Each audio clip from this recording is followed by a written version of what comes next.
Agriculture supervisor के new syllabus की, तो यहाँ पर इसके भाग 3 रहने वाले हैं। जो भाग पहला है उसके अंदर सामान्य हिंदी, जिसके 15 प्रश्न पूछे जाते हैं और 45 नंबर के यहाँ पर सवाल आपके आएंगे, जिसके अंदर है आपका संधि, फिर उसके बाद में उपसर्ग और प्रत्यय, समस्त सामासिक पद की रचना जिसका मतलब है समास, इसके अलावा युग्म शब्द, पर्यायवाची, शब्द शुद्धि, वाक्य शुद्धि, शुद्धिकरण, वाक्यांश के लिए एक शब्द, पारिभाषिक शब्दावली, मुहावरे और लोकोक्ति। ये आपका हिंदी का सिलेबस रहने वाला है। फिर हम बात करते हैं राजस्थान जीके की, तो जिसके अंदर आपसे सामान्य ज्ञान के, इतिहास और संस्कृति के प्रश्न पूछे जाएंगे। टोटल 25 प्रश्न होंगे और 75 नंबर के प्रश्न होंगे, जिसके अंदर राजस्थान की भौगोलिक संरचना, इसके अलावा इतिहास, फिर सभ्यताएं, प्रमुख व्यक्तित्व, इसका मतलब यानी कि राजा और महाराजा, जिसके अंदर ये जो 10 राजा और महाराजा दे रखे हैं, इन्हीं से सवाल पूछा जाएगा। एक आध ऊपर नीचे सवाल हो सकता है। फिर उसके अलावा राजस्थान की साहित्यकार, लोक कलाकार, संगीतकार, गायक कलाकार, खेल और खिलाड़ी आदि भी इसके प्रश्न पूछे जाएंगे। इसके अलावा राजस्थान का एकीकरण, राजस्थान की राजस्थानी शब्दावली, कृषि, पशुपालन व व्यावसायिक शब्दावली,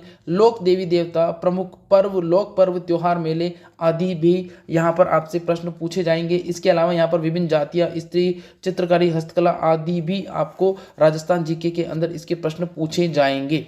अब हम बात करते हैं आपका जो लास्ट पार्ट है वो है आपका एग्रीकल्चर का। तीसरे पार्ट की बात करते हैं तो यहाँ पर दे रखा है सस्य विज्ञान, जिसके यहाँ पर 60 नंबर होंगे और टोटल प्रश्न 20 होंगे। इसके अलावा आपका उद्यान विज्ञान, उसके भी 20 प्रश्न और 60 नंबर। इसके अलावा एनिमल हस्बेंड्री, उसके भी 20 प्रश्न और 60 नंबर यहाँ पर होने वाले हैं। ये जो पूरा का पूरा सिलेबस है ये यहाँ पर दे रखा है। हालांकि इसको पढ़ना संभव नहीं है, लेकिन मैं आपको एक बार छोटा मोटा बता देता हूँ कि उद्यान विज्ञान के इतने पूछे जाएंगे। इसके अलावा आपका पशुपालन, अगर ये PDF आपको चाहिए तो मैं टेलीग्राम पर डाल दूंगा, वहां से आप इसको सीधा डाउनलोड कर सकते हो। और वैकेंसी के बारे में अगर अपन बात करते हैं तो हो सकता है कि 2023 में आपके एग्रीकल्चर सुपरवाइजर की नई वैकेंसी आ सकती है। और जैसे ही एग्रीकल्चर सुपरवाइजर से रिलेटेड कोई भी नया अपडेट आएगा, बिल्कुल आपको इंपीरियल एग्रो क्लासेस के माध्यम से मिल जाएगा।